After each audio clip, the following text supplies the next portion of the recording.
Canada is not supposed to be a place where grocery store aisles feel like a battlefield. Yet that is exactly where millions of families now find themselves, caught in what Pierre Poilievre has branded food price hell. The phrase might sound dramatic, but it lands because it reflects reality. For many Canadians, opening their wallets at the checkout line feels like stepping into a nightmare they can't wake up from. Week after week, the numbers on receipts climb higher, but the bags feel lighter. Butter, milk, bread, once the most basic of staples, have become symbols of the crushing squeeze ordinary households are facing. Poilievre has sensed this pain like a bloodhound catching a scent. He's made rising food costs not just a talking point, but the heart of a crusade against a Liberal government he accuses of being utterly detached from everyday reality. The Conservative leader doesn't mince words. He paints Carney's Liberals as the architects of a broken system where families must choose between paying for groceries and keeping the lights on. And every time he repeats the phrase, food price hell, it sticks, because Canadians know exactly what he's talking about. The cost of living crisis is no longer an abstract debate, it's a kitchen table war. Parents are cutting coupons with a desperation unseen in decades. Seniors on fixed incomes wander grocery aisles in quiet despair, calculating which items to leave behind. And young Canadians, already burdened by rent and stagnant wages, feel like the dream of financial security is slipping further away. Inflation is not just numbers on a chart. It's the empty fridge. It's the skipped meal. It's the gnawing sense that something is deeply broken in a country that used to pride itself on stability and fairness. This is where Poilievre thrives, in framing the Liberals not only as ineffective but as complicit in the misery. He portrays Trudeau's government as one that lectures Canadians about empathy while doing little to stop the squeeze. He points to taxes, regulations, and what he calls bloated government waste as gasoline poured on the fire. His tone is sharp, unapologetic, and relentless. Every question period, every press conference, every clip that goes viral carries the same undertone. The Liberals are failing, and Canadians are paying the price at the checkout counter. But what makes this moment different, what makes it electrifying for his supporters and terrifying for his opponents, is that the crisis feels personal. Politics is often about far-off policy debates that don't land with the average voter. This one cuts right into the stomach. It's visceral. It's survival. And Poilievre is hammering that nerve again and again.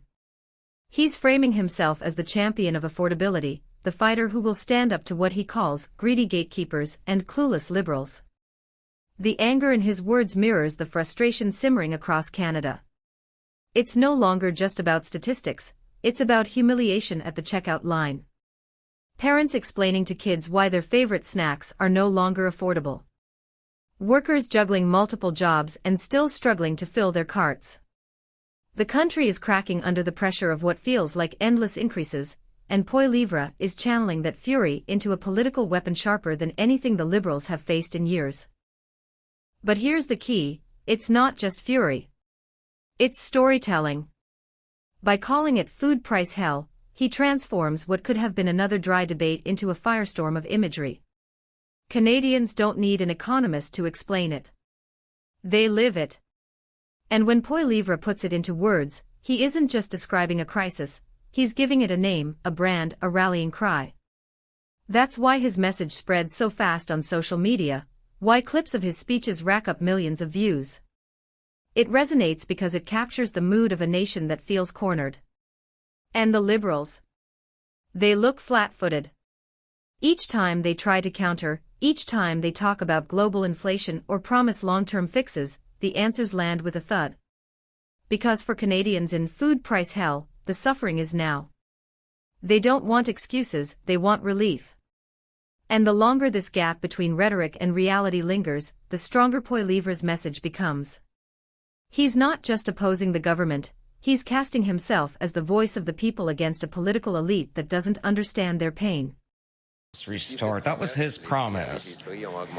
And since his promise, grocery prices have rose, and even today they're rising even faster since Carney came to power. The most dangerous thing for any government is when people stop believing that leaders understand their pain. And That is exactly the trap the Liberals are sinking into. Every time Carney or one of his ministers takes to the podium with polished talking points about global inflation or long-term affordability plans, it comes across as tone-deaf. Canadians don't hear solutions. They hear excuses. They don't see empathy. They see a government buying time while ordinary families drown in bills. And into that void steps Pierre Poilievre, wielding not just criticism but a narrative. He's turning the affordability crisis into a battlefield where he plays the role of the lone warrior, standing between Canadians and a government he portrays as arrogant and out of touch. His message is clear. This isn't just bad luck. It isn't just global economics. It's the direct result of Liberal mismanagement. Every grocery receipt becomes proof. Every skipped meal becomes a political statement. Every family forced to cut back becomes another soldier in his army of the fed up. The brilliance of Poilievre's strategy is how he makes the crisis deeply personal. He isn't just talking about percentages or indexes. He's talking about moms crying in parking lots because they had to put food back on the shelf. He's talking about workers who feel like their paychecks vanish the second they walk through the supermarket doors. He's painting a picture where Canadians are trapped in a system that punishes the honest and rewards the connected. And the more vividly he tells that story, the more the anger spreads. What makes it so devastating for the Liberals is that this anger is bipartisan. It's not just conservative voters who are furious about food prices. It's Liberal voters too. It's NDP voters. It's Canadians who never cared about politics until they suddenly couldn't afford groceries. When frustration becomes universal, it becomes political dynamite, and Poilievre is holding the match. Meanwhile, the Liberals keep stumbling. Announcements about affordability programs are drowned out by the sound of Canadians opening empty wallets. Promises of rebates or tax credits feel hollow when food prices rise faster than relief can be delivered. And every delay, every excuse, every shrug fuels the perception that this government is either unwilling or incapable of acting decisively. This is where the stakes rise. Because food is not just another issue, it's survival. You can spin deficits, you can spin foreign policy, but you cannot spin the price of bread. No press release changes the cost to check out. No photo op puts milk back in the cart. The Liberals are cornered on the most visceral issue of all, and Poilievre is circling like a predator sensing weakness. And he's doing it with a rhythm that keeps people hooked. Food price hell is a phrase that sticks in the mind. It repeats in headlines. It bounces around TikTok clips. It gets whispered in conversations at kitchen tables. It's not just politics, it's branding. And in today's world, branding is everything. Trudeau once captured Canada with the brand of sunny ways, of optimism, of generational change. But now, years later, that shine is gone. The Liberals don't have a story that works anymore. Poilievre does. And every Canadian who feels humiliated at the checkout line is another subscriber to his story. The tension is building. On one side, a government that looks more like it's managing its own survival than managing the crisis. On the other side, an opposition leader sharpening his attacks with every headline, every viral clip, every frustrated family that nods along to his words. This isn't just politics as usual. It's a slow-motion collision between a weary government and a relentless challenger who smells blood in the water. The Liberals can argue policy all they want, but Poilievre has something stronger: emotion. And emotion wins elections. Anger, fear, hope. They cut through policy jargon and hit people where it matters most. When Canadians feel trapped in food price hell, they don't want charts or explanations. They want someone to fight for them. Right now, Poilievre is convincing millions that he's that fighter. My mother and people like her actually built this nation, and today is my mom's birthday. Thank you. And it reminded me that even when my school teacher parents were struggling, we always had delicious, nutritious meals, meat and potatoes on our plate, and we had to eat all the broccoli. But when I called her today for her birthday wishes, she said grocery prices are terrible. I didn't have the heart to tell her, Mr. Speaker, that the Prime Minister's bait and switch is the culprit. Will the Prime Minister give my mother the ultimate birthday gift and end all Liberal taxes on groceries? At some point, every government faces a moment of reckoning. For Carney's Liberals, that moment is here, and it isn't about carbon taxes or foreign diplomacy. It's about the dinner table. It's about the basic question of whether Canadians can afford to feed their families without sacrificing dignity. And that question, simple as it sounds, has become the most devastating weapon in Poilievre's arsenal. The phrase "food price hell" is more than a slogan, it's a trap. Every time the Liberals attempt to respond, they walk into it. When they say global inflation is to blame, it sounds like denial. When they highlight rebate programs, it sounds like crumbs tossed from the table. When they talk about patience, it sounds like arrogance.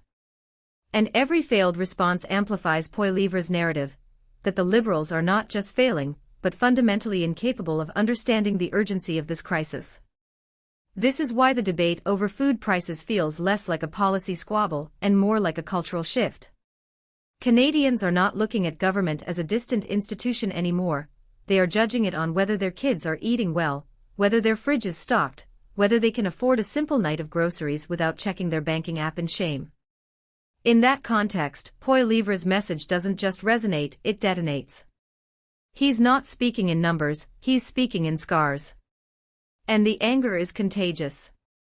Across small towns and big cities alike, conversations that once stayed private are spilling into the open. Grocery store lines are becoming forums of complaint. Social media feeds are flooded with Canadians sharing photos of bills that look like mortgage payments. It's not just frustration, it's humiliation. And humiliation, once it enters politics, rarely leaves quietly. That humiliation fuels something deeper, distrust. Distrust in the Liberals, yes, but also in the entire political class. Canadians don't just feel like food prices are high, they feel like no one in power is truly fighting for them. Poilievre is exploiting that gap, presenting himself as the outsider ready to tear down the system that has allowed this crisis to spiral. He's turning every parliamentary clash into theater, every soundbite into a viral punch, every accusation into proof that he's the only one willing to name the enemy. For the Liberals, the danger isn't just losing votes. The danger is losing credibility. Once Canadians decide a government no longer understands their daily lives, recovery becomes nearly impossible. Every announcement, every policy, every promise is filtered through cynicism. And cynicism is a poison that kills slowly but surely. It seeps into the bloodstream of democracy until the people no longer listen, no longer trust, no longer care. Meanwhile, Poilievre is growing stronger because his message is simple. He doesn't have to solve the crisis today, he only has to convince Canadians that the current government never will. And he's doing it with precision. Clips of him hammering the phrase, "food price hell," spread like wildfire. They are short, sharp, and emotional. They don't need fact checks because they feel true. And in politics, feeling true often matters more than being true. What's striking is how much this moment mirrors political upheavals in other countries.